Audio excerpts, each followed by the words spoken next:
Estaba sentado en mi sillón de cuero favorito en nuestro piso de Madrid, ese que Tom y yo habíamos comprado juntos en una reconocida tienda de muebles durante nuestro primer año de casados. Afuera, el viento de octubre se colaba entre los plátanos que bordeaban la Gran Vía, con sus hojas mostrando un deslumbrante despliegue de rojo y dorado. El sol de la tarde alargaba la sombra sobre el parqué, y yo acababa de acomodarme con una taza de té chai de la pastelería La Mallorquina, lista para corregir algunos exámenes de mi clase de literatura en el instituto. Fue entonces cuando mi teléfono vibró. Solo un sonido habitual de notificación, sin nada que anunciara el mensaje que destrozaría mi mundo. Recuerdo cada detalle de ese instante, el vapor elevándose de mi té, el lejano murmullo del tráfico en la Gran Vía y la manera en que mis manos temblaban al leer aquellas palabras en la pantalla de mi móvil. Te dejo y me mudo a Tailandia con mi nueva novia de 22 años. Ya vacié nuestra cuenta compartida, jaja.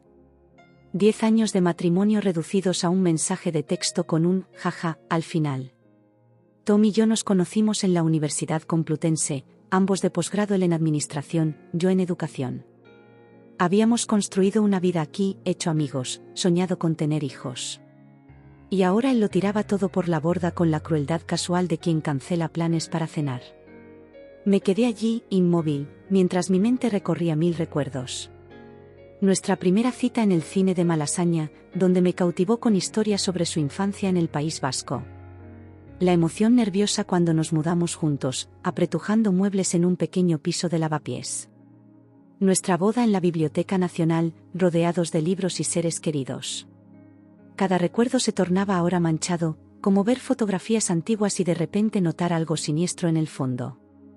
Mi colega Sara me había advertido sobre los frecuentes viajes de negocios de Tom al sudeste asiático durante el último año. Nadie tiene que ir a Bangkok tan seguido por trabajo de consultoría, me dijo en uno de nuestros descansos en el instituto.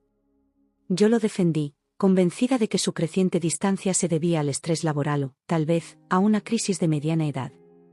Ahora sus palabras resonaban en mi cabeza, junto a todas las señales que había decidido ignorar. Lo más extraño era la calma que se había instalado en mí.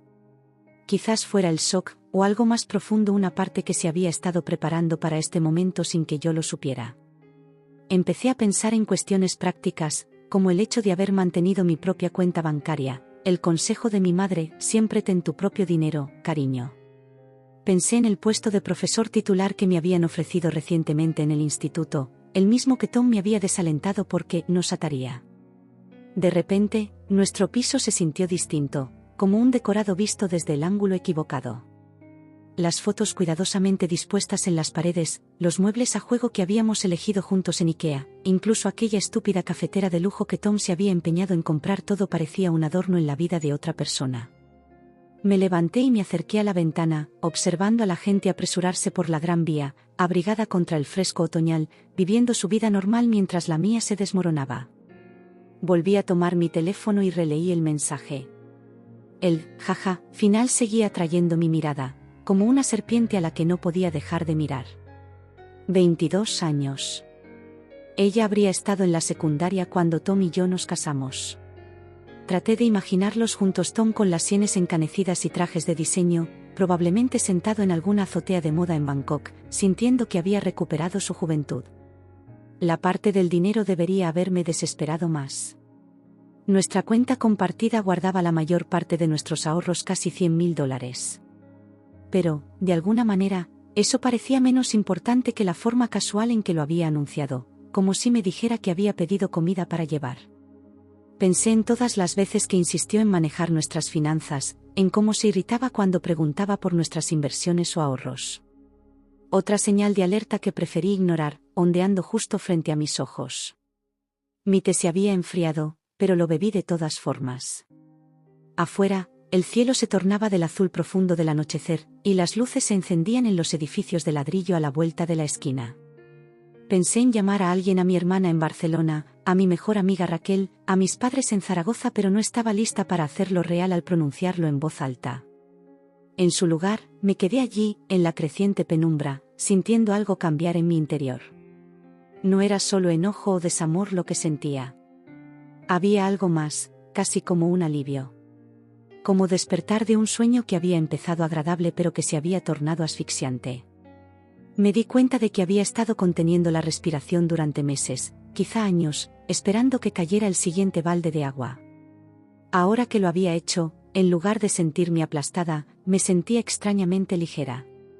Cuando la última luz del día se desvaneció, finalmente me levanté. Recorrí el piso llano, mi piso ahora encendiendo luces y mirando todo con otros ojos. En la cocina, tiré mi té frío y me serví un vaso del costoso Cabernet que Tom guardaba para ocasiones especiales. De pie frente a la encimera de granito que habíamos elegido juntos, levanté el vaso en un brindis silencioso por el fin de una vida y el comienzo de otra. La noche se extendía ante mí, llena de decisiones por tomar y acciones por emprender.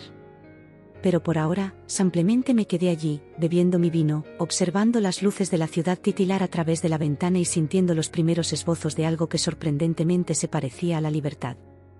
Tras terminar el vino, me senté en la isla de la cocina, con el móvil en mano, contemplando mi respuesta. Las luces de la ciudad de Madrid parpadeaban por la ventana, y en algún lugar a lo lejos podía oír el silbido lejano del ave llegando a Atocha. Mis dedos vacilaban sobre el teclado mientras docenas de posibles respuestas recorrían mi mente, arrebatos de ira, súplicas desesperadas, amenazas legales. En cambio, tecleé 4 simples palabras: suerte con eso. Enviar. Sin emoji, sin más puntuación que el punto. Nada que delatara el torbellino de emociones que giraba dentro de mí. Dejé el móvil boca abajo sobre la encimera y me dirigí a las ventanas del salón, apoyando la frente contra el cristal frío. Abajo, paseaban dueños de perros abrigados con chaquetas otoñales, y las luces de los coches en movimiento proyectaban sombras danzantes sobre las fachadas de ladrillo de los edificios vecinos. Raquel, mi mejor amiga. Desde los tiempos de la UCM, probablemente me diría que estaba loca por no haber llamado inmediatamente a un abogado o al menos gritarle. Había pasado por un divorcio caótico el año pasado, de esos con platos rotos y cerraduras cambiadas, y me había urgido a quemarlo todo cuando su ex la engañó. Pero esa extraña calma me parecía correcta. Se sentía poderosa. Pensé en la joven con la que estaba. 22. Probablemente recién graduada, tal vez alguien a quien conoció en uno de esos viajes de negocios imprescindibles a Bangkok. Traté de imaginar lo que ella veía en mi esposo de 45 años, con la calva que empezaba a notarse, oculta hábilmente con cortes de pelo caros en salones de la Gran Vía, su obsesión con el CrossFit que no lograba disimular del todo su figura de padre, su costumbre de explicar asuntos mundiales en tono condescendiente en cada cena. El pensamiento me hizo reír a carcajadas, un sonido que resonó en el silencio del piso. No fue una risa alegre, pero tampoco amarga. Era el tipo de risa que surge al entender por fin el remate de un chiste que habías intentado descifrar durante demasiado tiempo. El teléfono volvió a vibrar.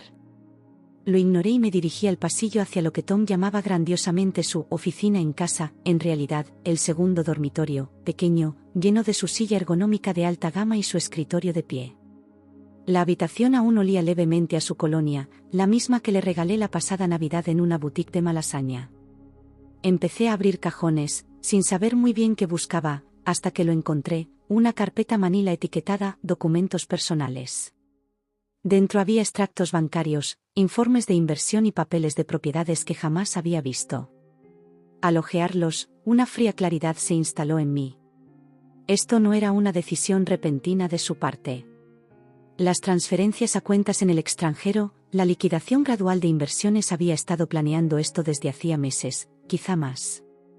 Cada página narraba la historia de una preparación meticulosa, de un hombre trazando su ruta de escape con cada transacción.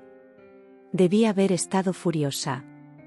En cambio, sentí un extraño alivio. El constante gaslighting sutil, la manera en que desestimaba mis preocupaciones sobre nuestras finanzas diciendo que las mujeres se emocionan demasiado por el dinero, la frecuencia creciente de sus viajes de negocios, todo cobraba sentido ahora. No estaba loca. No había imaginado la distancia que se había instalado entre nosotros ni el cambio que había sufrido en el último año. Al mirar a mi alrededor en aquella oficina, noté otras cosas. Las fotos en su escritorio eran todas de él en conferencias, en campos de golf, en eventos benéficos. No había ninguna de nosotros, nada de la vida que habíamos construido. ¿Cuándo ocurrió eso? ¿Cuándo empezó a editarme de su propia historia? Volvió a vibrar mi móvil, esta vez con una serie de notificaciones rápidas. Regresé a la cocina y lo tomé. 3 mensajes de Tom: ¿no vas a decir nada más? Vamos, háblame. Estás actuando como una niña. Sonreí al ver el patrón familiar. Así era como siempre manejaba el conflicto, haciendo algo atroz, y luego intentando convertir mi reacción en el problema. No esta vez. Devolví el teléfono sin contestar y me dirigí a nuestro dormitorio. El vestidor, aquel del que habíamos estado tan entusiasmados al comprar el piso, ahora se asemejaba a un museo de nuestra relación. Su lado aún repleto de trajes cuidadosamente planchados de Brooks Brothers y corbatas ordenadas por colores hablaba de un hombre que se preocupaba excesivamente por la apariencia. Mi lado, con su mezcla de blazers apropiados para la profesora y ropa cómoda para el fin de semana, contaba otra historia. Pasé la mano por la manga de su suéter de cachemira favorito, recordando cómo se jactaba de su etiqueta de precio en las cenas. Debería empacar sus cosas, pensé. Embalarlas cuidadosamente, llamar a alguna empresa de mudanzas para llevárselas. Pero eso podía esperar. Ahora necesitaba pensar, planear. Cogí mi portátil y me acomodé nuevamente en mi sillón predilecto, el que estaba junto a la ventana y que Tom siempre reclamaba porque chocaba con su visión estética del cuarto. Al abrir mi correo, empecé a hacer listas. Primero, un mensaje al director del instituto pidiendo un día personal para mañana. Luego, una nota a mi hermana en Barcelona: ¿puedes venir este fin de semana? Necesito hablar. Finalmente, un correo al abogado de la familia, el que había gestionado nuestro acuerdo prenupcial, gracias a la insistencia de mis padres. Cada pulsación del teclado se sintió como un pequeño acto de rebeldía contra el caos que Tom había intentado crear. Él esperaba drama, lágrimas, quizás súplicas. En cambio, recibió silencio y suerte con eso. Pude imaginar su frustración, sentado en algún hotel de lujo en Bangkok, esperando la explosión emocional que nunca llegó. La noche se había alargado, y la calle de abajo estaba ya en calma. Me preparé una taza de té de manzanilla usando la elegante tetera eléctrica que Tom se había empeñado en comprar y me acurruqué en mi sillón. Mañana traería sus propios desafíos, llamadas a abogados, visitas a bancos, conversaciones que preferiría evitar. Pero por ahora, en ese extraño intermedio entre lo que fue y lo que sería, me sentía sorprendentemente en paz. Mi teléfono dejó de vibrar. O Tom se había rendido, o se había dormido, o había encontrado a otra de quien ocupar su atención. No me importaba cuál fuera la razón. Por primera vez en lo que pudiera recordar, no tenía que preocuparme por lo que Tom hacía, pensaba o planeaba. Esa realización se sintió como tomar un profundo respiro tras haber estado sumergida demasiado tiempo. La primera llamada llegó a las 3 de la madrugada, sacándome de mi sueño en el sillón de lectura. La oscuridad fuera de las ventanas de la Gran Vía era absoluta, rota solo por el resplandor naranja de las farolas y el ocasional haz de luz de los coches nocturnos. Vi el nombre de Tom parpadear en mi móvil, acompañado de la foto que le había tomado el verano pasado en las islas del puerto. Sonreía, con los ojos entrecerrados contra el sol, encarnando al exitoso empresario madrileño con su polo de Binger Viñes y sus gafas Ray-Ban. Lo dejé ir a buzón de voz. 2 minutos después llamó de nuevo. Y otra vez. Al cuarto intento, pude percibir la creciente desesperación incluso antes de contestar. Cuando finalmente lo hice, su voz sonó tensa y lejana, como si hablara desde lo profundo de un pozo. ¿Sara? Gracias a Dios. Escucha, hice un enorme error. El ruido de fondo contaba su propia historia, sonidos amortiguados de lo que asumí era una calle de Bangkok, intercalados con fragmentos de conversación en tailandés, y esa humedad densa que se sentía. Incluso a través de miles de kilómetros de conexión digital. No dije nada, dejando que el silencio se extendiera entre nosotros como un cable tenso. ¿Estás ahí? Por favor, di algo, dijo, con la voz quebrada. Esto era nuevo Tom, el maestro de las presentaciones corporativas, el hombre capaz de cautivar a potenciales clientes con una sola sonrisa ensayada, sonaba inseguro. Estoy aquí, respondí, con voz firme, sorprendiéndome a mí misma. Son las 3 de la madrugada en Madrid. Dios, lo siento, no. No pensé en la diferencia horaria, se disculpó, haciendo una pausa mientras se movía, quizá buscando un lugar más tranquilo. Todo se está desmoronando aquí. Naka sí se llama, ella, tartamudeó. Se llevó el dinero. Todo. Incluso el efectivo de emergencia que tenía en la caja fuerte del hotel. Entre una risa y un suspiro, me escapó una pequeña carcajada. Por supuesto que lo había hecho. La ironía era casi perfecta. El dinero que él había robado de nuestra cuenta compartida, ahora le era arrebatado a él. Pensé en aquella joven, imaginándola planeando meticulosamente su propia escapatoria mientras Tom se recuperaba de otra noche de cócteles caros y autoelogios. Eso debe ser muy difícil para ti, dije, dejando escapar mi tono de profesora, el que uso cuando un alumno trata de justificar que no ha hecho la tarea. ¿Difícil? Es un desastre. No tengo nada sin efectivo, sin tarjetas, y el hotel amenaza con llamar a la policía si no pago la cuenta. Las palabras salían aceleradas, llenas de pánico en cada sílaba. Necesito tu ayuda. ¿Podrías transferirme algo de dinero? Solo lo suficiente para comprarme un billete de avión de regreso. Te lo devuelvo, lo juro. La audacia de su petición me golpeó como un balde de agua fría.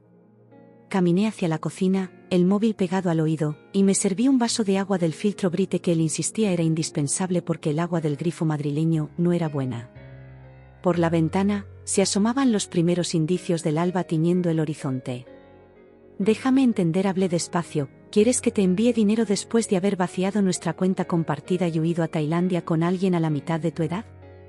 Sé cómo suena, pero, ¿cuánto se llevó, Tom? Vaciló. Todo. Casi $90.000. El karma es curioso, ¿no crees? El silencio en su extremo se extendió, roto solo por el murmullo distante del tráfico y el ocasional estruendo de una motocicleta. Cuando volvió a hablar, su voz era diferente, más pequeña, como la del estudiante de posgrado del que me enamoré en la UCM hace tantos años. La he cagado, Sara. La he cagado muy mal. Las palabras salieron atropelladamente, no sé en qué estaba pensando. Era como si viera mis propios actos sin poder detenerlos. Los viajes se alargaron, las mentiras se hicieron más grandes, y luego apareció Nak, y ella me hizo sentir como si tuviera 25 otra vez, y... Me apoyé en la encimera de granito, sintiendo la frescura bajo mis palmas. Ya amanecía, el cielo se tornaba de un gris azulado peculiar que Madrid adquiere justo antes del alba. En pocas horas, mis alumnos estarían entrando a la primera clase de inglés, listos para discutir El Gran Gatsby y las consecuencias de perseguir ilusiones. ¿Dónde te estás quedando? Pregunté, no por interés, sino porque mi instinto de profesora necesitaba recabar detalles. En un hotel cerca de Sucumbit. No es gran cosa. Nada parecido a lo que estoy acostumbrado. El aire acondicionado casi no funciona, y hay un olor, parece incómodo. Sara, por favor. Sé que no merezco tu ayuda, pero estoy desesperado. La embajada no abre hasta el lunes, y no sé qué hacer. Solo lo suficiente para un billete de avión de regreso. Por favor. Pensé en todas esas veces del último año en que me sentí desesperada cuando intuí que algo andaba mal, cuando traté de hablar del futuro y me lo minimizó con un gesto paternal. Pensé en la forma meticulosa en que planeó su huida, en la crueldad calculada de ese, jaja, en su mensaje. Tienes razón en una cosa, dije con voz firme. No mereces mi ayuda. Sara, debo irme. Tengo exámenes que corregir antes de clase, mentí, aunque era sábado, pero los viejos hábitos mueren difícil. Suerte con todo, Tom. Colgué y bloqueé su número antes de que pudiera volver a llamar. Luego lo bloqueé en todas las redes sociales, cambié todas mis contraseñas y envié un breve correo a mi abogada para actualizarla sobre la situación. El sol ya estaba en lo alto, pintando los edificios de ladrillo de la calle en tonos rosados y dorados. Mi móvil vibró con un mensaje de mi hermana. Recibí tu correo. Tomo el AVE desde Barcelona esta tarde, ¿quieres que lleve vino? Sonreí y respondí, lleva 2 botellas. ¿Y esa lista de reproducción que hiciste después de tu ruptura con Kevin? Guardé el móvil, me dirigí al baño y encendí la ducha, dejando que el agua corriera hasta llenar el cuarto de vapor.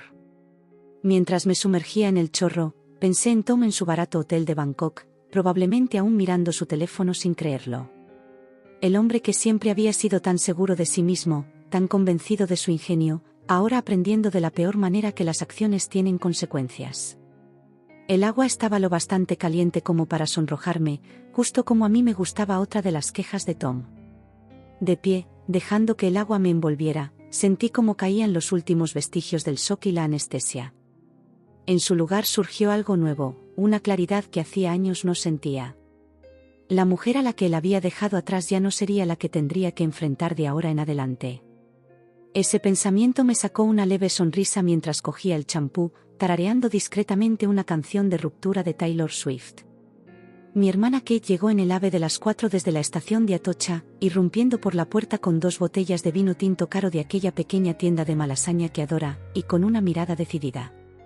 Siempre había sido la más práctica de nosotras, una abogada corporativa que vestía trajes de poder y no dejaba a nadie sin enfrentarse. En ese momento, necesitaba exactamente esa energía. Primero lo primero, dijo, dejando su bolso y dirigiéndose directo a la cocina. Vamos a pedir de ese restaurante tailandés de la esquina. Parece apropiado.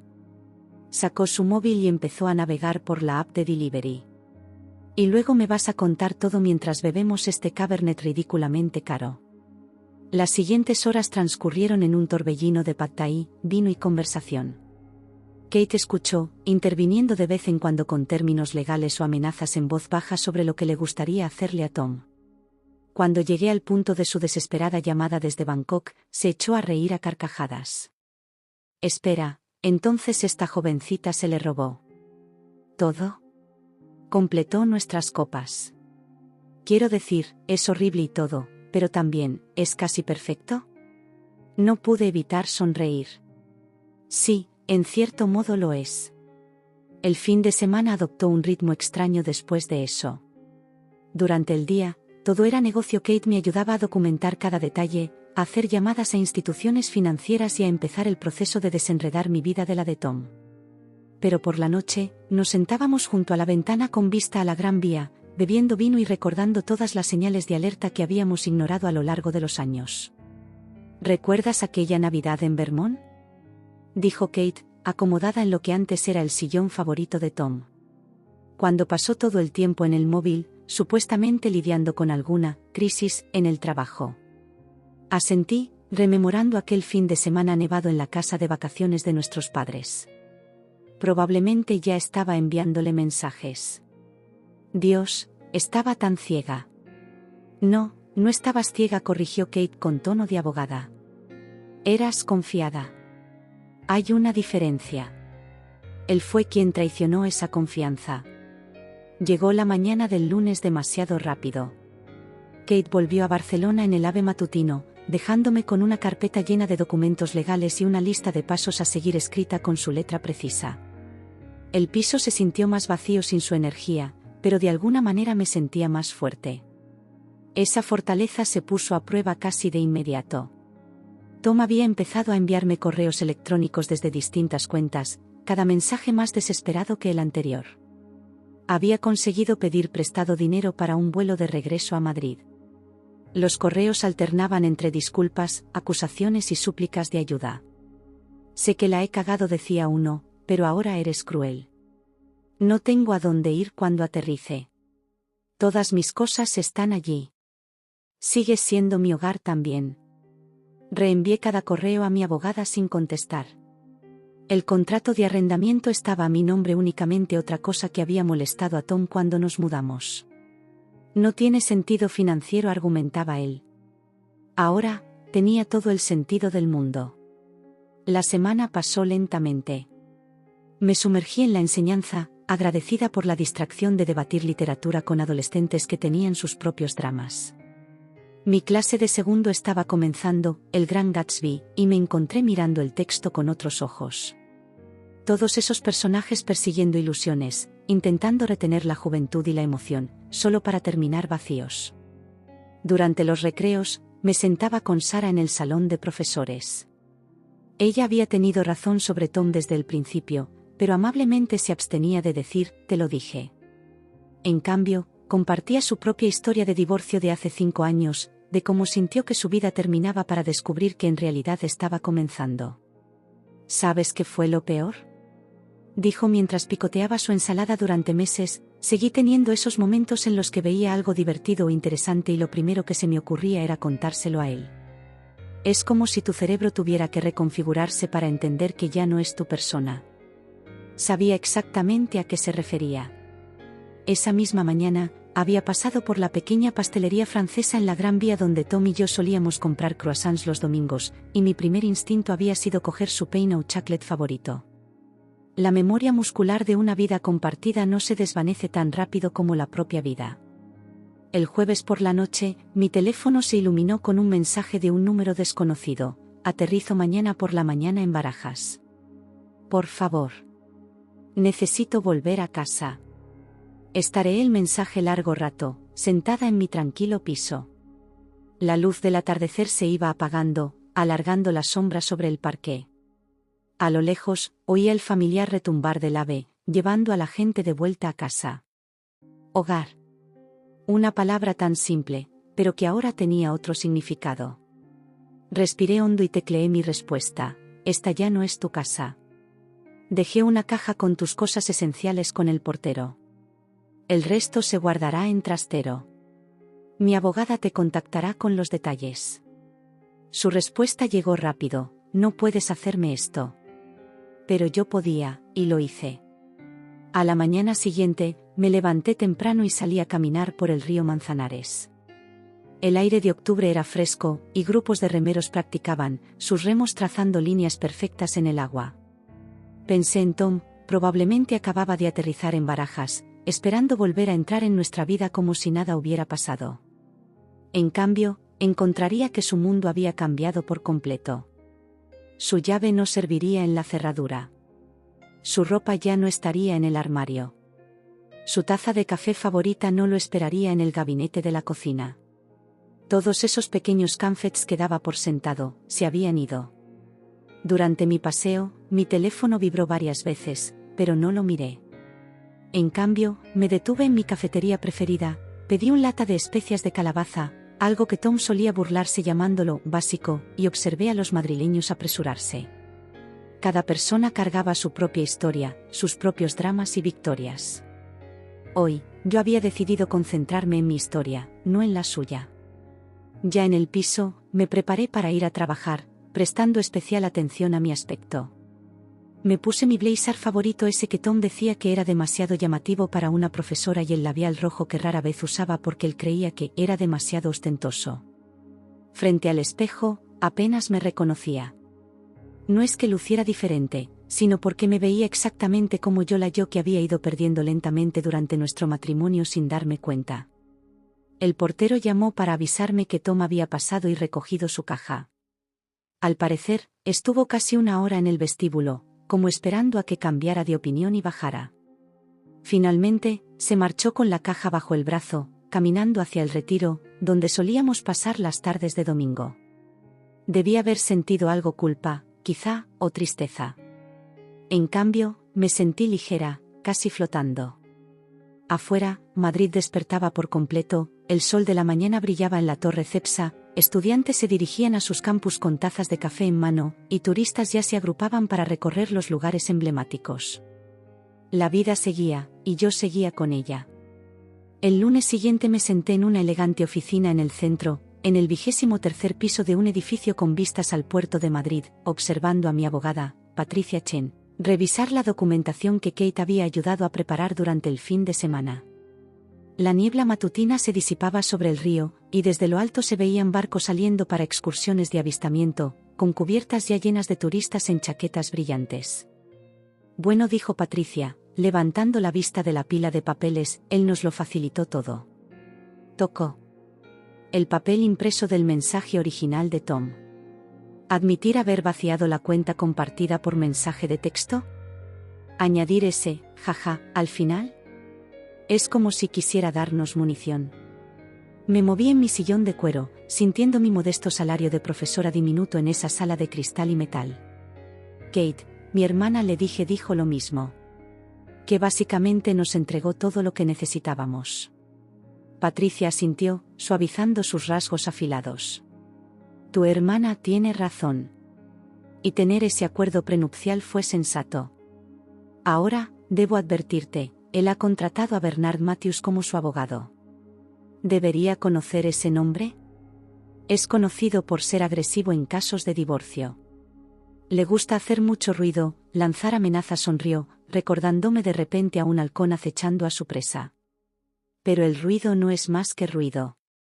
Tu futuro exesposo violó una docena de leyes financieras al vaciar esa cuenta. Sin contar la pista de papel de sus actividades en Tailandia. El resto de la reunión pasó entre términos legales y estrategias.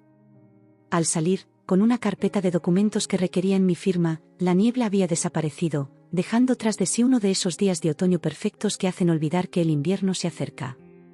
Decidí volver caminando a mi piso, necesitando tiempo para asimilarlo todo. El recorrido me pasó por lugares conocidos: la estación de Atocha donde Tom y yo solíamos encontrarnos para almorzar en los inicios de nuestro matrimonio, la cafetería donde él me habló por primera vez de esa increíble oportunidad de inversión, que lo obligaba a viajar cada vez más a Asia. Cada sitio guardaba recuerdos, pero ahora se veían lejanos, como escenas de una película de antaño. Mi móvil vibró con un mensaje de Raquel: ¿almuerzo? Estoy en Tate sobre la calle del Sol. 20 minutos después, me senté frente a mi mejor amiga, quien empujó un lata de almendras hacia mí antes de que pudiera acomodarme bien. Raquel había estado sorprendentemente callada desde que se conoció la noticia inusual en alguien que normalmente tenía opinión sobre todo. Ahora entendía por qué. Entonces dijo, removiendo su propio café: tengo que confesarte algo. Vi a Tom con ella. Hace unos 3 meses. El lata se me volvió frío en las manos. ¿Qué? En el centro comercial El Corte Inglés. Salían de ese restaurante de sushi elegante que él siempre decía que era demasiado caro, respondió sin mirarme. Debí decírtelo. Quería decírtelo, pero solo estaban almorzando. Me convencí a mí misma de que lo estaba sobreinterpretando. Observé a un grupo de turistas afuera, consultando sus móviles y señalando hacia el barrio de Malasaña. ¿Por qué me cuentas esto ahora?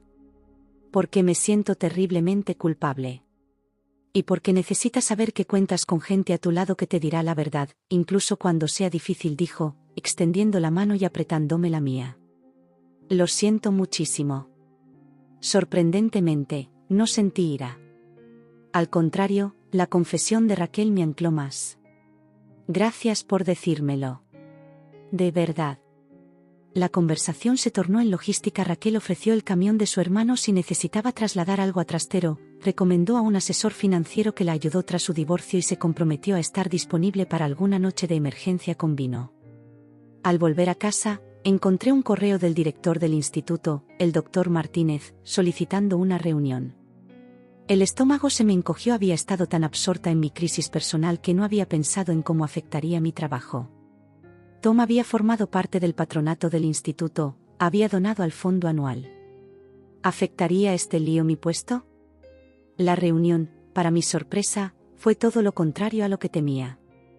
El Dr. Martínez me mostró todo su apoyo, me aseguró que mi trabajo estaba a salvo, y me sorprendió contando su propia historia de recomenzar tras un divorcio hace 20 años. Lo más difícil, dijo, recostándose en su silla, es dejar que otros te ayuden. Creemos que debemos ser fuertes siempre, encargarnos de todo solas. Pero eso no es fortaleza, es aislamiento. Esa tarde empecé la tarea que más había temido, llamar a amigos y familiares. Cada conversación era distinta, pero se notaba un patrón. A muchos no les sorprendió. Algunos, como Raquel, ya habían notado señales. Otros compartieron sus propias sospechas o momentos que, en retrospectiva, debieron haber levantado banderas rojas. Mi madre, como siempre práctica, se centró en lo material. ¿Has congelado tu crédito? ¿Cambiado las contraseñas bancarias? ¿Qué hay de la membresía del club de tenis? Mi padre fue más callado, pero se notaba la ira tras sus preguntas serenas. ¿Necesitas que baje?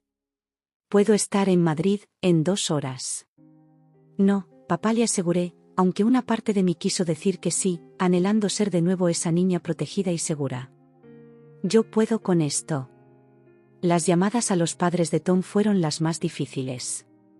Su madre lloró, disculpándose una y otra vez por el comportamiento de su hijo. Su padre, un juez jubilado, estaba gélidamente furioso no conmigo, sino con Tom. No lo criamos para que fuera así, dijo con voz cargada de decepción. Conforme avanzaba la semana, fui instaurando una rutina. Las mañanas eran para dar clase, perderme en debates sobre literatura y gramática. Los recreos, para papeleo, documentos legales, formularios financieros, interminables correos a diversas instituciones. Al salir, me reunía con mi nuevo asesor financiero, iniciaba terapia o trabajaba en separar lo que habíamos compartido en mío y suyo.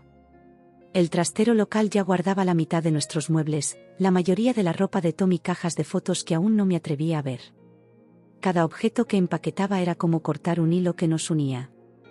Algunos cortes dolían más que otros: los adornos navideños recogidos en nuestros viajes, las tazas ridículas de la luna de miel en Sevilla, el elegante juego de cuchillos que habíamos elegido durante horas en Williams-Sonoma. Tom continuó alternando entre correos airados y mensajes de texto suplicantes desde nuevos números. Cada mensaje mostraba una cara distinta: el marido agraviado, el pecador arrepentido, la víctima de las circunstancias. Su abogado enviaba cartas amenazantes, que Patricia manejaba con calma. «Que alboroten», decía. «Tenemos los hechos de nuestro lado». Una noche, aproximadamente una semana después del regreso de Tom a Madrid, me topé con él en Carrefour.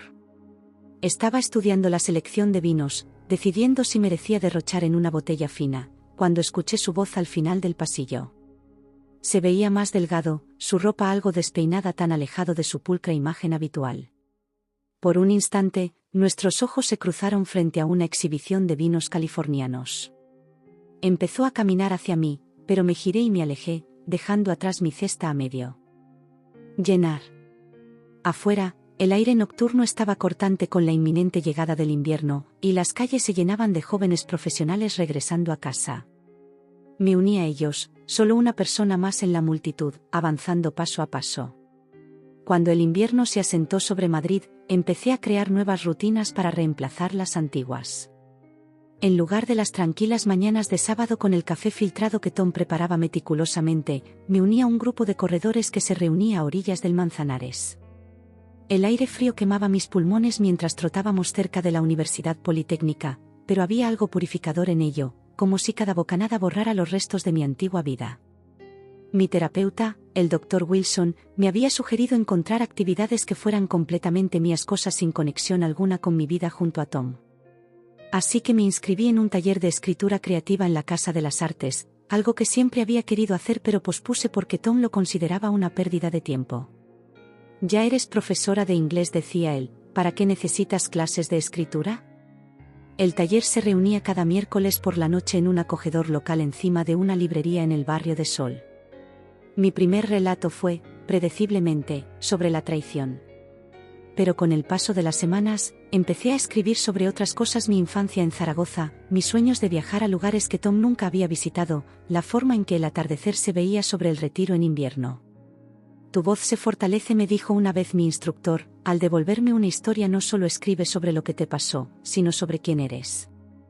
Ese comentario se quedó conmigo, haciéndome reflexionar sobre todas las maneras en que me estaba redescubriendo. Empecé a probar restaurantes que Tom había desestimado por ser demasiado étnicos o baratos, encontrando una comida etíope increíble en Lavapiés y un local vietnamita en Usera que preparaba el mejor pho que jamás había probado. Fui a ver cine independiente en el pequeño pero vibrante centro de Malasaña, me uní a un club de lectura centrado en autoras, e incluso tomé un taller de cerámica en la Casa de las Artes durante el fin de semana. Kate venía de Barcelona con más frecuencia, y recorríamos la ciudad como turistas, haciendo todas esas cosas que había dejado de hacer cuando estaba casada. Tomamos un tour en autobús por una fría mañana de diciembre, siendo los únicos adultos sin hijos. Visitamos el Museo de Bellas Artes en una tarde dominical, pasando horas en la sección de arte contemporáneo que Tom siempre atravesaba deprisa. «Te ves diferente», comentó Kate mientras compartíamos una porción de pastel excesivamente caro en la cafetería del museo, más ligera, de alguna manera. Tenía razón.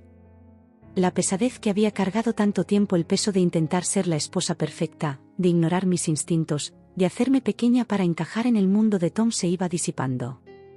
En su lugar surgía una creciente sensación de posibilidad. Los trámites del divorcio avanzaron, marcados por reuniones con Patricia y cada vez más intentos desesperados por parte del abogado de Tom para negociar condiciones mejores. Pero la evidencia era innegable, la cuenta vaciada, las infidelidades documentadas. Resulta que Knack no fue la primera, sino la última, la pista de irregularidades financieras. Ni siquiera las tácticas agresivas de Bernard Matthews pudieron cambiar los hechos básicos. Tom intentó contactarme una última vez, alcanzándome después de clase un día. Se veía mayor, su aire confiado había sido reemplazado por algo más incierto. Sara llamó desde el estacionamiento. «Por favor, ¿podemos hablar?». Podría haber seguido caminando, pero algo me hizo detenerme. Tal vez fue la curiosidad, o simplemente me sentí lo suficientemente fuerte como para enfrentarlo sin miedo a ser arrastrada de nuevo a su órbita. «¿De qué quieres hablar, Tom?». Se acercó, con su abrigo caro colgando flojamente sobre su figura. «He estado reflexionando mucho. Sobre nosotros, sobre lo que tiré por la borda. Sé que la he cagado, pero teníamos algo bueno, ¿no? Podríamos intentarlo de nuevo. Empezar de cero». Lo miré realmente y solo sentí una dulce tristeza. No por lo que había perdido, sino por lo que él nunca comprendería. «No, Tom. No podemos». «¿Por qué no?». «La gente se equivoca. Siempre se encuentra el camino de regreso». «Porque no quiero», respondí con naturalidad. «Ya no soy la misma persona que dejaste, y no quiero volver a serla». Me alejé, dejándolo en el aparcamiento del instituto. Esa noche, me reuní con mi grupo de escritura para tomar unas copas en un bar del barrio de Salamanca. Hablamos de libros, de política y de nuestros proyectos más recientes. Nadie preguntó por mi divorcio, ni por mi ex, ni por mis planes futuros. Solo era Sara, la que trabajaba en una serie de cuentos sobre la transformación. La primavera llegó lentamente a Madrid, como siempre. Los árboles a lo largo de la Gran Vía empezaron a brotar tímidamente, y los primeros crocus rompían los últimos parches de nieve en el Retiro. Firmé los papeles finales del divorcio en una luminosa mañana de marzo, sentada en la oficina de Patricia, con la luz del sol inundando las ventanas. «Felicidades», dijo, añadiendo su firma a los documentos. «¿Cómo se siente?». Lo pensé un momento. Como terminar un libro larguísimo. Uno que empezó siendo una historia de amor pero que se transformó en algo distinto a medida que avanzaba. ¿Y en qué se convirtió? En una historia de encontrarse a uno mismo. Esa tarde, regresé caminando a mi piso, necesitando asimilarlo todo.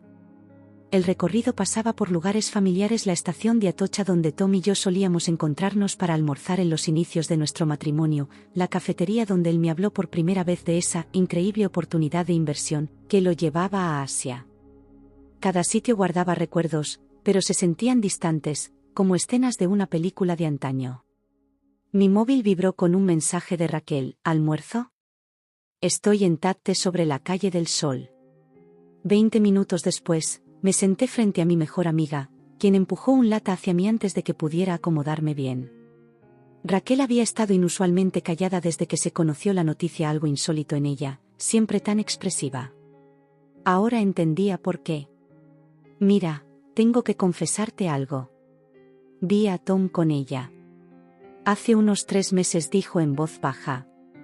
El lata se me volvió frío. «¿Qué?». «En el centro comercial El Corte Inglés. Salían de ese restaurante de sushi elegante del que él siempre hablaba de lo caro que era», replicó, sin mirarme. «Debí decírtelo. Quería hacerlo, pero solo estaban almorzando». Me convencí de que era solo mi imaginación. Observé a un grupo de turistas afuera, consultando sus móviles y señalando hacia el barrio de Malasaña. «¿Por qué me cuentas esto ahora?». «Porque me siento terriblemente culpable. Y porque necesitas saber que cuentas con gente honesta a tu lado, incluso cuando es difícil», extendió su mano, apretándome la mía. «Lo siento tanto». Sorprendentemente, no me enfadé. Al contrario, la confesión de Raquel me hizo sentir más enraizada. «Gracias por decírmelo. De verdad». La conversación se centró en la logística. Raquel ofreció el camión de su hermano si necesitaba trasladar algo a Trastero, recomendó a un asesor financiero que la había ayudado tras su divorcio, y prometió estar a disposición para alguna noche de emergencia con vino. De vuelta en casa, encontré un correo del director del instituto, el Dr. Martínez, solicitando una reunión. El estómago se me encogió. Había estado tan absorta en mi crisis personal que no había pensado en el impacto en mi vida profesional. Tom había formado parte del patronato del instituto, había donado al fondo anual. ¿Afectaría todo esto mi puesto? La reunión resultó ser lo opuesto a mis temores. El doctor Martínez me expresó todo su apoyo, me aseguró que mi trabajo estaba seguro y, sorprendentemente, compartió su propia historia de recomenzar tras un divorcio hace 20 años. Lo más difícil, dijo, recostado en su silla, es dejar que otros te ayuden. Creemos que debemos ser fuertes siempre, encargarnos de todo solas. Pero eso no es fortaleza, es aislamiento. Esa noche empecé la tarea que más había temido, llamar a amigos y familiares. Cada conversación fue distinta, pero se notaba un patrón. Muchos no se sorprendieron. Algunos, como Raquel, ya habían notado señales. Otros compartieron sus propias sospechas o momentos que, en retrospectiva, debieron haber sido alertas. Mi madre, siempre tan práctica, se centró en lo material. ¿Has congelado tu crédito? ¿Cambiado las contraseñas de tus cuentas? ¿Qué pasa con la membresía del club de tenis? Mi padre fue más callado, pero se notaba la rabia tras sus preguntas serenas. ¿Necesitas que baje? Puedo estar en Madrid en 2 horas. No, papá, le aseguré, aunque parte de mí anhelaba su ayuda, anhelaba volver a ser la niña protegida y segura. Yo puedo con esto. Las llamadas a los padres de Tom fueron las más difíciles. Su madre lloró, disculpándose repetidamente por el comportamiento de su hijo. Su padre, un juez jubilado, estaba fríamente furioso, no conmigo, sino con Tom. No lo criamos para que fuera así, dijo con voz cargada de decepción. Conforme pasaba la semana, fui instaurando mi nueva rutina. Las mañanas eran para dar clase, sumergiéndome en debates sobre literatura y gramática. Los recreos, para papeleo, documentos legales, formularios financieros, interminables correos. Después del instituto, me reunía con mi nuevo asesor financiero, iniciaba terapia o trabajaba en dividir la vida compartida en mía y suyo. El trastero local ya guardaba la mitad de nuestros muebles, la mayoría de la ropa de Tom y cajas de fotos que aún no me atrevía a ver. Cada objeto que empaquetaba era como cortar un hilo que nos unía. Algunos cortes dolían más que otros: los adornos navideños recogidos en nuestros viajes, las ridículas tazas de nuestra luna de miel en Sevilla, el elegante juego de cuchillos que habíamos escogido durante horas en Williams-Sonoma. Tom siguió alternando entre correos airados y mensajes suplicantes desde nuevos números. Cada mensaje mostraba una faceta distinta: el marido agraviado, el pecador arrepentido, la víctima de las circunstancias. Su abogado enviaba cartas amenazantes, que Patricia manejaba con calma. Que alboroten, decía, tenemos los hechos de nuestro lado. Una noche, aproximadamente una semana después de su regreso a Madrid, me crucé con él en un supermercado. Estaba analizando la selección de vinos, decidiendo si merecía darme el lujo de una botella fina, cuando oí su voz al final del pasillo. Se veía más delgado, con la ropa un poco desarreglada, tan diferente a su habitual imagen impecable. Por un instante, nuestros ojos se cruzaron frente a una exhibición de tintos californianos. Empezó a acercarse, pero me giré y me alejé, dejando mi cesta a medio llenar. Afuera, el aire nocturno estaba cortante con la llegada del invierno, y las calles se llenaban de jóvenes profesionales regresando a casa. Me uní a ellos, siendo solo una persona más en la multitud, avanzando paso a paso. Cuando el invierno se instaló sobre Madrid, comencé a crear nuevas rutinas para reemplazar las antiguas. En lugar de las tranquilas mañanas de sábado con el café de filtro que Tom preparaba con esmero, me uní a un grupo de corredores que se reunían a orillas del Manzanares. El aire frío quemaba mis pulmones, pero cada bocanada parecía limpiar los restos de mi antigua vida. Mi terapeuta, el Dr. Wilson, me había sugerido encontrar actividades enteramente mías sin vínculo con mi vida con Tom. Así que me inscribí en un taller de escritura creativa en la Casa de las Artes, algo que siempre había querido hacer pero había pospuesto porque Tom lo consideraba una pérdida de tiempo. Ya eres profesora de inglés, decía él, ¿para qué necesitas clases de escritura? El taller se reunía cada miércoles por la noche en un acogedor local sobre una librería en pleno centro. Mi primer relato fue, predeciblemente, sobre la traición. Pero con el tiempo, empecé a escribir sobre otras cosas: mi infancia en Zaragoza, mis sueños de viajar a lugares que Tom nunca había visitado, la manera en que el atardecer se reflejaba sobre el retiro en invierno. Tu voz se fortalece, me dijo una vez mi instructor, al devolverme una historia no solo relatas lo que te pasó, sino quién eres. Esas palabras se quedaron conmigo, haciéndome reflexionar sobre todas las formas en que me estaba redescubriendo. Empecé a probar restaurantes que Tom había desestimado por ser demasiado étnicos o baratos, descubriendo una comida etíope increíble en Lavapiés y un local vietnamita en Usera que preparaba el mejor pho que jamás había probado. Fui a ver cine independiente en un pequeño cine de Malasaña, me uní a un club de lectura centrado en autoras y hasta tomé un taller de cerámica en la Casa de las Artes durante el fin de semana. Kate venía de Barcelona con mayor frecuencia, y recorríamos la ciudad como turistas, haciendo todas esas cosas que había dejado de hacer cuando estaba casada. Tomamos un tour en autobús por una fría mañana de diciembre, siendo los únicos adultos sin hijos, visitamos el Museo de Bellas Artes en una tarde dominical, pasando horas en la sección de arte contemporáneo que Tom siempre atravesaba deprisa. Te ves diferente, dijo Kate mientras compartíamos una porción de pastel excesivamente caro en la cafetería del museo, más ligera, de algún modo. Tenía razón. La pesadez que había cargado durante tanto tiempo, el peso de intentar ser la esposa perfecta, de ignorar mis instintos, de hacerme pequeña para encajar en el mundo de Tom, se desvanecía. En su lugar surgía una creciente sensación de posibilidad. Los trámites del divorcio avanzaron, marcados por reuniones con Patricia y cada vez más intentos desesperados del abogado de Tom por negociar condiciones mejores. La evidencia era irrefutable: la cuenta vaciada, las infidelidades documentadas. Resulta que Nak no fue la primera, sino la última, la pista de irregularidades financieras. Ni siquiera las tácticas agresivas de Bernard Matthews pudieron cambiar los hechos. Tom intentó contactarme una última vez, alcanzándome después de clase un día. Se veía mayor, su aire confiado había dado paso a algo más incierto. Sara llamó desde el estacionamiento: por favor, ¿podemos hablar? Podría haber seguido caminando, pero algo me hizo detenerme. Tal vez la curiosidad, o simplemente me sentí lo suficientemente fuerte para enfrentarle sin miedo a volver a caer en su órbita. ¿De qué quieres hablar, Tom? Se acercó, con su abrigo caro colgando flojamente. He estado pensando mucho. Sobre nosotros, sobre lo que tiré por la borda. Sé que la he cagado, pero teníamos algo bueno, ¿no? Podríamos intentarlo de nuevo. Empezar de cero. Lo miré, realmente lo miré, y sentí solo una suave tristeza. No por lo perdido, sino por lo que él jamás comprenderá. No, Tom. No podemos. ¿Por qué no? La gente comete errores. Siempre encuentra el camino de regreso. Porque no quiero, respondí con naturalidad. Ya no soy la misma persona que dejaste, y no deseo volver a serla. Me alejé, dejándolo en el estacionamiento del instituto. Esa noche, me reuní con mi grupo de escritura para tomar unas copas en un bar del barrio de Salamanca.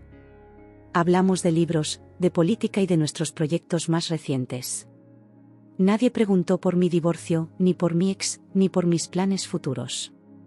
Solo era Sara, la que trabajaba en una serie de cuentos sobre la transformación. La primavera llegó lentamente a Madrid, como siempre. Los árboles a lo largo de la Gran Vía brotaron tímidamente, y los primeros crocus rompieron los últimos retazos de nieve en el retiro. Firmé los papeles finales del divorcio en una luminosa mañana de marzo, sentada en la oficina de Patricia, con la luz del sol inundando las ventanas. Felicidades, dijo, añadiendo su firma a los documentos. ¿Cómo se siente? Lo pensé un instante. Como terminar un libro larguísimo. Uno que comenzó como una historia de amor y se transformó en otra cosa con el paso del tiempo. ¿Y en qué se transformó? En una historia de reencontrarse a uno mismo. Esa tarde, regresé caminando a mi piso, necesitando procesarlo todo. El recorrido pasaba por lugares familiares: la estación de Atocha donde Tom y yo solíamos encontrarnos para almorzar en los inicios de nuestro matrimonio, la cafetería donde me habló por primera vez de esa increíble oportunidad de inversión que lo llevaba a Asia. Cada sitio guardaba recuerdos, pero ahora se sentían distantes, como escenas de una película de antaño. Mi móvil vibró con un mensaje de Raquel: ¿almuerzo? Estoy en Tate sobre la calle del Sol. 20 minutos después, me senté frente a mi mejor amiga, quien empujó un lata hacia mí antes de que pudiera acomodarme. Raquel había estado inusualmente callada desde que se conoció la noticia, algo insólito en ella, siempre tan expresiva. Ahora entendía por qué. Tengo que confesarte algo. Vi a Tom con ella. Hace unos 3 meses, dijo en voz baja. El lata se me volvió frío en las manos. ¿Qué? En el centro comercial El Corte Inglés. Salían de ese restaurante de sushi elegante del que él siempre decía que era demasiado caro, replicó, evitando mi mirada. Debí decírtelo. Quería hacerlo, pero solo estaban almorzando. Me convencí de que lo estaba sobreinterpretando. Observé a un grupo de turistas afuera, consultando sus móviles y señalando hacia Malasaña. ¿Por qué me dices esto ahora? Porque me siento terriblemente culpable. Y porque necesitas saber que cuentas con gente honesta a tu lado, incluso cuando es difícil. Extendió su mano, apretándome la mía. Lo siento tanto. Sorprendentemente, no me enfadé. Al contrario, la confesión de Raquel me hizo sentir más firme. Gracias por decírmelo. De verdad. Esa noche, tras la reunión con el director, empecé a llamar a amigos y familiares. Cada conversación fue distinta, pero se notaba un patrón. Muchos no se sorprendieron. Algunos, como Raquel, ya habían notado señales. Otros compartieron sus propias sospechas o momentos que, en retrospectiva, debieron haber sido alertas. Mi madre, siempre tan práctica, se centró en lo material. ¿Has congelado tu crédito? ¿Cambiado las contraseñas de tus cuentas? ¿Y la membresía del club de tenis? Mi padre fue más silencioso, pero se notaba la rabia tras sus preguntas mesuradas. ¿Necesitas que baje? Puedo estar en Madrid en 2 horas. No, papá, le aseguré, aunque una parte de mí anhelaba ese consuelo. Yo puedo con esto. Las llamadas a los padres de Tom fueron las más difíciles. Su madre lloró, disculpándose una y otra vez por el comportamiento de su hijo. Su padre, un juez jubilado, estaba gélidamente furioso, no conmigo, sino con Tom. No lo criamos para que fuera así, dijo con voz cargada de decepción. Conforme pasaba la semana, mi nueva rutina se asentaba. Las mañanas eran para enseñar, perderme en debates sobre literatura y gramática. Los recreos, para el papeleo, documentos legales, formularios financieros, interminables correos electrónicos. Al salir del instituto, me reunía con mi nuevo asesor financiero, iniciaba terapia o trabajaba en separar lo que habíamos compartido en mío y suyo. El trastero local ya guardaba la mitad de nuestros muebles, la mayoría de la ropa de Tom y cajas de fotos que aún no me atrevía a ver. Cada objeto que empaquetaba era como cortar un hilo que nos unía. Algunos cortes dolían más que otros: los adornos navideños recogidos en nuestros viajes, las ridículas tazas de la luna de miel en Sevilla, el elegante juego de cuchillos que habíamos escogido durante horas en Williams-Sonoma. Tom siguió alternando entre correos airados y mensajes suplicantes desde nuevos números. Cada mensaje mostraba una faceta distinta: el marido agraviado, el pecador arrepentido, la víctima de las circunstancias. Su abogado enviaba cartas amenazantes, que Patricia manejaba con calma. Que alboroten, decía, tenemos los hechos de nuestro lado. Una noche, aproximadamente una semana después de su regreso a Madrid, me crucé con él en un supermercado. Estaba analizando la selección de vinos, decidiendo si merecía darme el gusto de una botella fina, cuando oí su voz al final del pasillo. Se veía más delgado. Con la ropa algo desarreglada, tan diferente a su imagen impecable de siempre. Por un instante, nuestros ojos se cruzaron frente a una exhibición de vinos californianos. Empezó a acercarse, pero me giré y me alejé, dejando mi cesta a medio llenar. Afuera, el aire nocturno estaba cortante con la inminente llegada del invierno, y las calles se llenaban de jóvenes profesionales regresando a casa. Me uní a ellos, siendo solo una persona más en la multitud, avanzando paso a paso. Cuando el invierno se asentó en Madrid, comencé a forjar nuevas rutinas para reemplazar las antiguas. En lugar de las tranquilas mañanas de sábado con el café de filtro que Tom preparaba con esmero, me uní a un grupo de corredores que se reunían a orillas del Manzanares. El aire frío quemaba mis pulmones, pero cada bocanada parecía borrar los restos de mi antigua vida. Mi terapeuta, el Dr. Wilson, me había sugerido encontrar actividades enteramente mías sin conexión con mi vida junto a Tom. Así que me inscribí en un taller de escritura creativa en la Casa de las Artes, algo que siempre había querido hacer pero había pospuesto porque Tom lo consideraba una pérdida de tiempo. Ya eres profesora de inglés, decía él, ¿para qué necesitas clases de escritura? El taller se reunía cada miércoles por la noche en un acogedor local sobre una librería en pleno centro. Mi primer relato fue, predeciblemente, sobre la traición. Pero con el paso del tiempo, empecé a escribir sobre otras cosas: mi infancia en Zaragoza, mis sueños de viajar a lugares que Tom nunca había visitado, la forma en que el atardecer se reflejaba sobre el retiro en invierno. Tu voz se fortalece, me dijo una vez mi instructor, al devolverme una historia no solo narras lo que te pasó, sino quién eres. Esas palabras se quedaron conmigo, haciéndome reflexionar sobre todas las formas en que me estaba redescubriendo. Empecé a probar restaurantes que Tom había desestimado por ser demasiado étnicos o baratos, descubriendo una comida etíope increíble en Lavapiés y un local vietnamita en Usera que preparaba el mejor pho que jamás había probado. Fui a ver cine independiente en un pequeño cine de Malasaña, me uní a un club de lectura centrado en autoras y hasta tomé un taller de cerámica en la Casa de las Artes durante el fin de semana. Kate venía de Barcelona con mayor frecuencia, y recorríamos la ciudad como turistas, haciendo todas esas cosas que había dejado de hacer cuando estaba casada. Tomamos un tour en autobús por una fría mañana de diciembre, siendo los únicos adultos sin hijos, visitamos el Museo de Bellas Artes en una tarde dominical, pasando horas en la sección de arte contemporáneo que Tom siempre atravesaba deprisa. Te ves diferente, dijo Kate mientras compartíamos una porción de pastel excesivamente caro en la cafetería del museo más ligera, de algún modo. Tenía razón.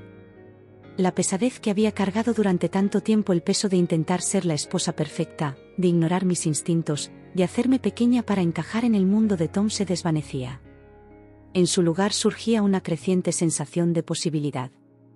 Los trámites del divorcio avanzaron, marcados por reuniones con Patricia y cada vez más intentos desesperados del abogado de Tom por negociar mejores condiciones. La evidencia era innegable, la cuenta vaciada, las infidelidades documentadas. Resulta que Nak no fue la primera, sino la última, la pista de irregularidades financieras. Ni siquiera las tácticas agresivas de Bernard Matthews pudieron cambiar los hechos. Tom intentó contactarme una última vez, alcanzándome después de clase un día. Se veía mayor, su aire confiado había dado paso a algo más incierto. Sara llamó desde el estacionamiento: por favor, ¿podemos hablar? Podría haber seguido caminando, pero algo me hizo detenerme. Tal vez fue la curiosidad, o simplemente me sentí lo suficientemente fuerte como para enfrentarle sin miedo a ser arrastrada de nuevo a su órbita. ¿De qué quieres hablar, Tom? Se acercó, con su abrigo caro colgando flojamente. He estado pensando mucho. Sobre nosotros, sobre lo que tiré por la borda. Sé que la he cagado, pero teníamos algo bueno, ¿no? Podríamos intentarlo de nuevo. Empezar de cero. Lo miré, realmente lo miré, y solo sentí una suave tristeza. No por lo perdido, sino por lo que él jamás comprenderá. No, Tom. No podemos. ¿Por qué no? La gente comete errores. Siempre encuentra el camino de regreso. Porque no quiero, respondí con naturalidad. Ya no soy la misma persona que dejaste, y no deseo volver a serla. Me alejé, dejándolo en el estacionamiento del instituto. Esa noche, me reuní con mi grupo de escritura para tomar unas copas en un bar del barrio de Salamanca. Hablamos de libros, de política y de nuestros proyectos. Nadie preguntó por mi divorcio, ni por mi ex, ni por mis planes futuros. Solo era Sara, la que escribía cuentos sobre la transformación. La primavera llegó lentamente a Madrid, como siempre. Los árboles a lo largo de la Gran Vía brotaron tímidamente, y los primeros crocus rompieron los últimos retazos de nieve en el retiro. Firmé los papeles finales del divorcio en una luminosa mañana de marzo, sentada en la oficina de Patricia, con la luz del sol inundando las ventanas. Felicidades, dijo, añadiendo su firma a los documentos. ¿Cómo se siente? Lo pensé un instante. Como terminar un libro larguísimo. Uno que comenzó como una historia de amor y se transformó en algo distinto con el tiempo.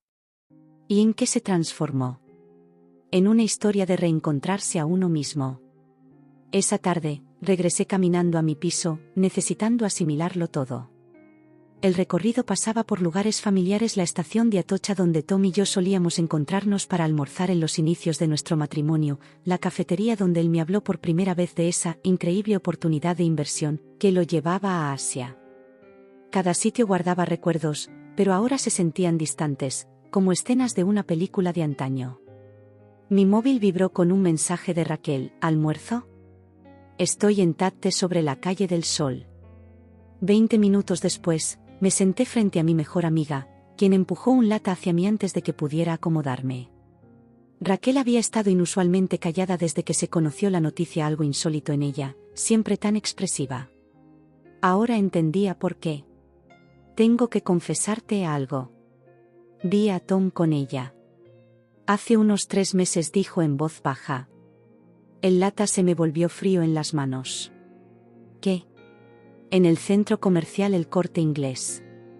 Salían de ese restaurante de sushi elegante del que él siempre decía que era demasiado caro, replicó, evitando mi mirada. Debí decírtelo.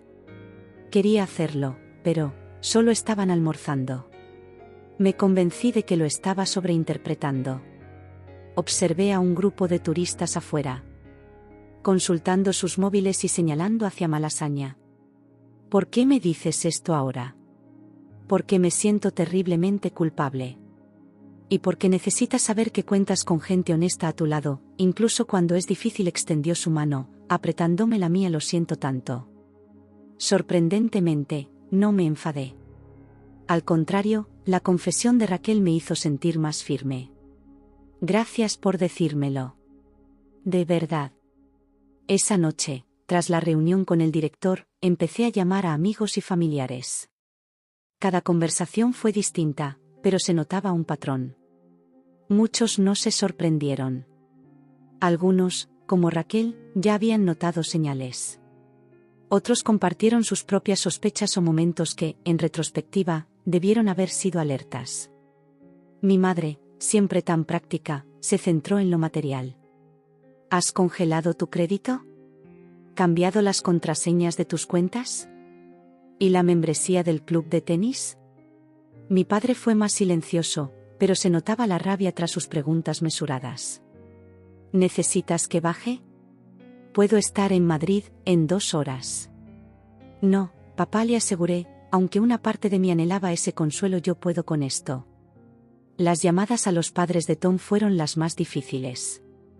Su madre lloró, disculpándose una y otra vez por el comportamiento de su hijo. Su padre, un juez jubilado, estaba gélidamente furioso, no conmigo, sino con Tom. No lo criamos para que fuera así, dijo, con voz cargada de decepción. Conforme avanzaba la semana, mi nueva rutina se asentaba. Las mañanas eran para enseñar, perderme en debates sobre literatura y gramática. Los recreos, para papeleo, documentos legales, formularios financieros, interminables correos. Al salir, me reunía con mi nuevo asesor financiero, iniciaba terapia o trabajaba en separar lo que habíamos compartido en mío y suyo. El trastero local ya guardaba la mitad de nuestros muebles, la mayoría de la ropa de Tom y cajas de fotos que aún no me atrevía a ver. Cada objeto que empaquetaba era como cortar un hilo que nos unía. Algunos cortes dolían más que otros: los adornos navideños recogidos en nuestros viajes, las ridículas tazas de la luna de miel en Sevilla, el elegante juego de cuchillos que habíamos escogido en Williams-Sonoma. Tom siguió alternando entre correos airados y mensajes suplicantes desde nuevos números. Cada mensaje mostraba una faceta distinta: el marido agraviado, el pecador arrepentido, la víctima de las circunstancias. Su abogado enviaba cartas amenazantes, que Patricia manejaba con calma. Que alboroten, decía, tenemos los hechos de nuestro lado. Esa fue la historia de cómo, poco a poco, la mujer que había recibido aquel cruel mensaje se transformó. Una historia de finales y nuevos comienzos, donde cada paso, por doloroso que fuera, la acercó a reencontrarse consigo misma y a abrazar la libertad de un futuro sin Tom.